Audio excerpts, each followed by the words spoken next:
almost, everybody knows the 97% of corporate things fail and AI stuff and all this agentic. And it said the reason is because they don't set a goal.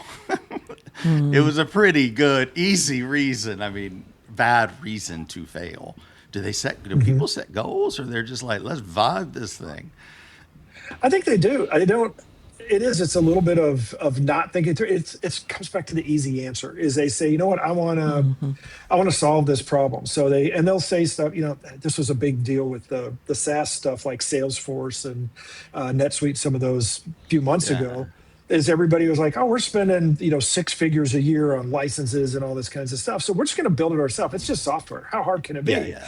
And Yeah. so somebody would be like, I spent a weekend with ChatGPT and I built Salesforce. It's like, no, you didn't. But they're like, well, look, I could do a demo and it does these things. And it's not so much that AI is fake. It's a mimic, and a perfect mimic if you do it right. But you have to teach it and tell it what to mimic and how to mimic it. And I think that's where companies are getting into trouble. Is that, well, there's two. I guess the first thing was it was like AI is going to change the world, and if you don't already know it, your competition's already doing it, and you might as well just give up today. Just don't even go to work because your competition already Yeah. beat you in AI. It was the marketing was just yeah. I mean, it's just Yeah. it's like just it was ridiculous. And then the numbers started coming out. It's like, to the big companies that had a lot of money to throw at it, they were just throwing money at it, not unlike what we just talked about. And because there's all this money, and it's just like AI itself. As I start out, if you bring all that speed, if you have any kind of an accelerant or an amplifier, if you're not ready for that, then it's going to end up causing problems. Like a good music one is, you can have a really good amplifier, but if you have it the wrong way, you get feedback and everybody's ears explode. Basically, you have the bad sides of it. And organizations the same way. If you're amplifying something that is not good, you're just going to turn it into chaos. If you're throwing an accelerant on a dumpster fire, you just have a bigger dumpster fire.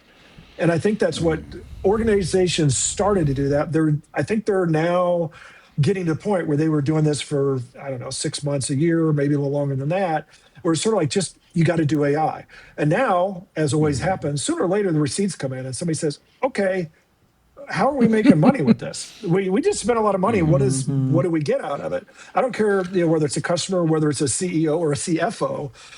So it's like, now, show us show me the money, show me the results. And if you don't go in with results, it's like if you walk out your door and you don't have a destination in mind, you're not going to get where, you're probably not going to get to the right place. It's the same thing with organizations. They need to have that goal, and they need to have a measurable goal. It needs to be something like, we're going to get 10% more sales in 6 months with this, or whatever it happens to be, so they can then say, we either did it or we didn't. It's none of this. You can't have the go do AI and somebody says, okay, well, we did AI. Well, what does it look like? Well, I've got some really cool pictures that I generated out of the blue. It's like, that may not be very useful to us as an organization. I think it helps you test and iterate much faster. And most people, we can go deeper into the philosophers, are afraid of failure. And I'm an entrepreneur. I'm totally cool with failure, 100%. I don't care. Not that Gary Vee, get so comfortable with failure. It doesn't bother you. It doesn't bother me. I don't give a damn, right? But you need to, and I hate that glorification, but you need to, so you know what works and doesn't work, so you don't keep doing the sunk cost thing, right? You say, okay, we wasted $1,000 on the Facebook ads, they don't work, right? And I did want to say, Adrienne, I got a bit negative on Google earlier, and I didn't want to diss it, because I think y'all do paid, right? But if you do paid on hyperlocal, that's different than paid That's a whole metropolitan. different. Well, Yeah. All right, and we don't need to go too deep in this. We probably need to wrap it up. So I want y'all to. I usually say, what would you like to share to promote and have people go? But extremely pertinent to what we're talking about. That settlement, was that yesterday with Facebook, with Meta? right? Yeah. That's huge. But they clearly manipulate. Even LinkedIn, they give you stupid alerts that Joe Schmo posted something, and you're like, I don't even know them, but you saw the red dot, and you got that little endorphin rush, right? Right? Yeah. Yeah. No, scientifically, it is quite the accomplishment how well they've built this stuff to pull us in and keep us in. And, Oh, you know, it is scary. And, you know, it's scary as a marketer. We're all in the, you know, various aspects of that. And when I lecture, you know, we'll always get a few questions and I'm like, do you really want that answer? Because once you see behind the curtain, Yeah. you can't unsee it. And it's like, you really want to go down that rabbit hole? Because it's not a fun one and it's scary. It's like, how far down the conspiracy theory hole do you want to go? Because it's deep. You know, once you start getting into how much they're tracking everything and how much they're, you know, using our own human tendencies against us is really what it, you know, what it feels like. And there's parts of it I appreciate as a marketer because it does help us market more perfectly, if you will, to the people we really want to connect with. I mean, I don't want to go back to the days of broadcast television and like, I hope you want to watch Matlock and I hope that, you know, like those days, but there was something pure about that, that we've lost. But it's like, you got to market with respect, and that's why you got to market with connection and not that what you were describing, Rob. And, you know, it's like, I'm going to unfollow that company so fast that does that because I don't feel like they're respecting me as a consumer. Which is kind of good, because imagine the disadvantage you would have if you showed up to a meeting as a 22 or 24-year-old intern and you didn't have a note-taking app.